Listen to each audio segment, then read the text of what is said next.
With the hybrid analysis 19 में। और जो भी हमारा डिस्कशन और यहाँ पे हम अभी स्टूडेंट भी डिस्कस करेंगे, everything is under training purpose. आप इसको देखते हुए आगे बढ़िए, रिस्क रिवार्ड सब समझ के आगे करेंगे।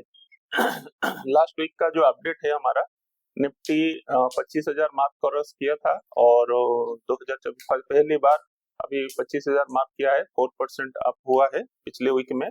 अभी भी आप देख रहे हो चीजें, बैंक निफ्टी भी काफी कुछ दे के और 55,000 के ऊपर रिहा है। और भिक्स जो है 10% गिरा है टू 16 लास्ट टाइम। आज भले ही 3% बढ़ा है, बट ओवरऑल भिक्स थोड़ा सा गिरा है। तो यहाँ पे क्या है कि फियर फैक्टर थोड़ा कम होने का चांसेस दिख रहा है। ओवरऑल पॉजिटिव स्टडी मार्केट के अंदर अभी दिख रहा है। सो कहीं ना कहीं हमारा ऊपर जो आप सपोर्ट रेजिस्टेंस ड्रॉ करते हो, सो क्रूशियल रहेगा। और आज आप देख रहे हो कि रेंज के अंदर चीजें चल रहा है। और न्यूज पॉइंट ऑफ व्यू आप देख सकते हो, कल भी मैंने मैसेज दिया था, रिलायंस जो है ना, मुकेश अंबानी, उनको 2.9 बिलियन जो है उनको मिला है। तो मोस्ट वेली कृणाल साहब लग रहा है कि रिलायंस को मिला है तो उसमें कॉल ले लें। तो ये ऐसा है कि ये बड़ा चीजें है, ठीक है, बहुत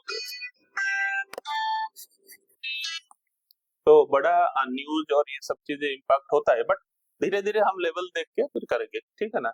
सो आईओसीएल का जो अभी डाटा इसके अंदर इसमें मिल रहा है, इरिडा का जो है, जेएसडब्ल्यू का जो है, आपने देखा अदानी ग्रुप का भी अभी फास्ट हाइड्रोजन पावर पे किसमें आ रहा है, रिलायंस एन्यू एनर्जी, इसके अंदर भी काम हो रहा है। अल्पतरु प्रोजेक्ट, ठीक है, न्यू ऑर्डर उसको मिल रहा है। टाटा पावर, ये डेली कुछ ना कुछ नया नया चीज आता है, ठीक है। और उसके बाद गेल का जो है ना प्रॉफिट उसके ऊपर है। देन क्रूड ऑयल का जो एक्टिविटी आप देख रहे हो कि ये ट्रेड अजरबैजान के साथ अभी चल रहा है। तो ये सब चीजें एक्टिविटी आपको देखना है। साथ साथ में कुछ चीजें मैं और दिखाना चाहता हूँ आपको, जैसे गोल्ड जो है, अभी चीजें क्या हुआ है कि यूएस एंड चाइना टैरिफ कम हुआ है, तो उसके चक्कर में डिमांड, इंडस्ट्री बढ़ेगा, तो इसलिए क्रूड ऑयल का डिमांड बढ़ सकता है। तो बढ़ने के लिए क्या होगा, वो थोड़ा बढ़ेगा। लेकिन टेंशन जैसे ईरान और वहां पे न्यूक्लियर टैरिफ लेके उसका टेंशन है, तो वो चीज जब होगा तो रिसेशन फियर से तो गोल्ड फिर नीचे से फिर बाउंड करेगा। सो ये सब चीजें वोलेटाइल मैक्रो एक्टिविटी को आपको नजर रखना है, ठीक है। तो उसी हिसाब से क्रूड और natural gas, crude and gold के अंदर कोरिलेशन देखना है, ठीक है। सो बाकी कमिंग वीक में क्या होने वाला है उसके ऊपर डिस्कस करने के लिए let's move into the hybrid approach, जहां पे हम रिस्क रिवार्ड के साथ हम करेंगे। बट क्या न्यूज है, क्या इम्पैक्ट और भी है, उसको जिनल प्लीज शेयर। जी hello everyone, welcome to weekly corporate event 19th में। सो इस वीक में कौन कौन से रिजल्ट्स आने वाले हैं, तो आज के रिजल्ट्स देखेंगे, upcoming results. Power grid, BEL, DLF, pi industry, NLC India, Gujarat gas, IRB, ये सभी आज के रिजल्ट्स आने वाले हैं Q4 के। उसके बाद कल के Hindalco industry, solar industry, Max health care, Dixon, Torrent pharma, NHPC, ये सभी कल के हैं।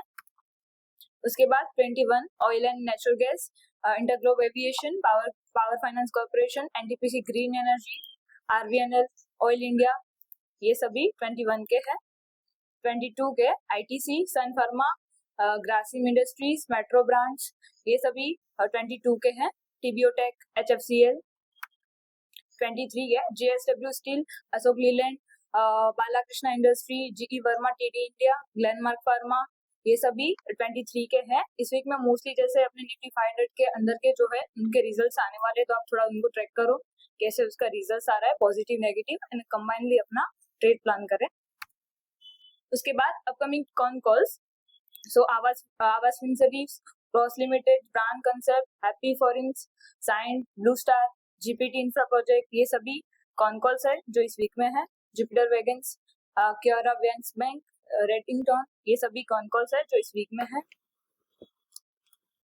उसके बाद अपकमिंग डिविडेंड, सो इस वीक में जो डिविडेंड्स है जिसकी रिकॉर्ड डेट 20, 21 और 2022 को है, Ashok Leyland, GM beverages, Emami limited, Page industry and so on, ये सभी डिविडेंड्स है।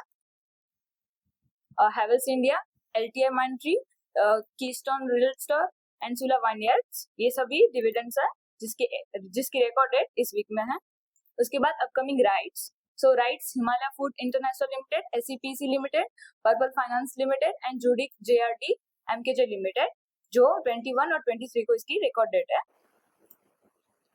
उसके बाद अपकमिंग बोनस है, तो BSE लिमिटेड का जो बोनस है वो 23 को उसकी रिकॉर्ड डेट है, BSE लिमिटेड।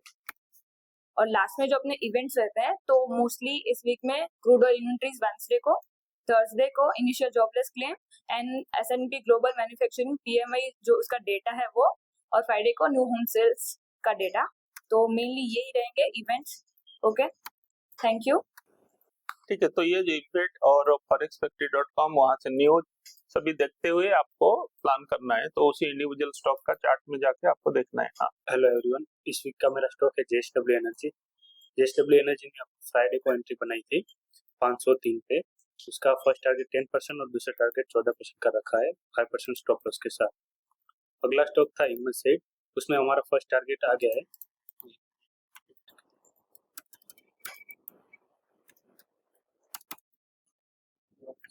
का टारगेट हमारा आ गया है और 8% का, और ये अभी चल रहा है दोस्तों। ये JSW एनर्जी का चार्ट है। हमने यहाँ पे एंट्री बनाई थी फ्राइडे को और अभी इतना चल रहा है, उसका 14% है यहाँ तक का टारगेट। हमने पहले भी लिया था, उसमें 10% का टारगेट बुक करके निकल गए थे। और हिम्मत सेट का हाँ, यहाँ पे हमारा एंट्री था, ये भी इतना चल रहा है, हमारा टारगेट इतना है 14% का न रखा। ठीक है, ठीक है। और किसी का कुछ ऐसा है अभी प्रेजेंटेशन? ठीक है, सो आपको जैसे हमने देखा कि अभी अपना रिस्क रिवार्ड के साथ अभी सभी लोग प्लान करो, और थोड़ा इन्फॉर्मेशन के साथ आपका प्रॉफिट एंड रिस्क रेशियो के साथ चलते बनो। ठीक है, चलो, ओके, थैंक यू।